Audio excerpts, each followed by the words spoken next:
Hello everyone, welcome back to Joy and Victoria Dramas. Today we're taking an honest and analytical look at the previews for Overdo episodes 27 and 28. As we move closer to the finale, the drama finally appears to be answering some of its biggest questions instead of constantly introducing new ones.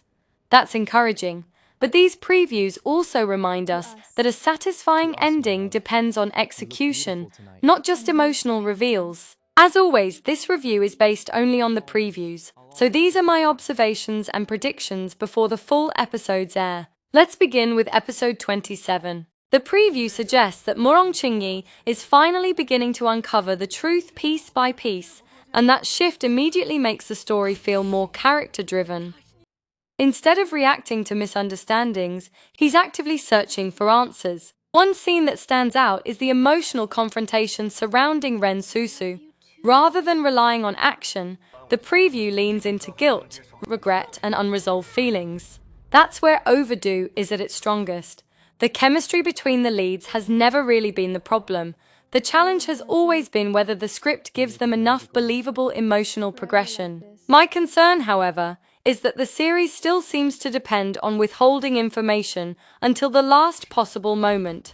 Mystery can be effective, but after more than 20 episodes, constantly delaying the truth risks feeling like a storytelling shortcut rather than genuine suspense. If episode 27 finally starts paying off those long-running mysteries instead of creating new ones, it could become one of the more satisfying chapters of the series. My preview rating is 8.8 out of 10. Now let's move on to episode 28. This preview is arguably more interesting because it focuses less on romance and more on consequences. The biggest reveal is that Murong Qingyi finally learns the truth behind Ren Susu's hearing condition. If handled well, this could completely reframe several earlier conflicts between the two characters.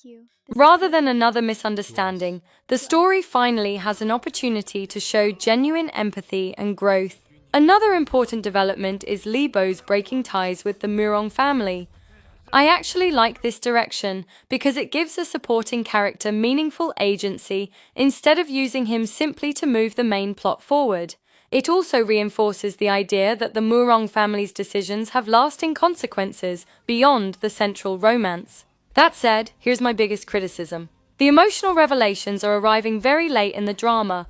While they have the potential to be powerful, some viewers may wonder why these truths couldn't have been explored earlier. A stronger script might have allowed these discoveries to shape the characters over several episodes instead of concentrating them near the ending. Still, the preview deserves credit for shifting the focus away from repetitive cliffhangers and toward emotional accountability. That's a healthier direction for the story. My preview rating is 9.0 out of 10. Looking at both previews together, I think Overdo is finally showing signs of trusting its characters more than its twists. That's something I've been hoping to see for several episodes. The performances continue to carry much of the emotional weight, especially when the dialogue is quieter and more reflective. However, the writers still face one final challenge: making sure these revelations feel like the natural conclusion of the story rather than last-minute attempts to increase emotional impact. If episodes 27 and 28 deliver meaningful conversations, real consequences, and earned reconciliation, they could significantly improve how audiences remember Overdo. But if these revelations are rushed through in favor of one final shock, the ending may still leave viewers feeling that the drama never fully reached its potential. So, what do you think? Will Murong Qingyi's discovery about Ren Susu finally change everything between them? Was Li Boze right to walk away from the Murong family?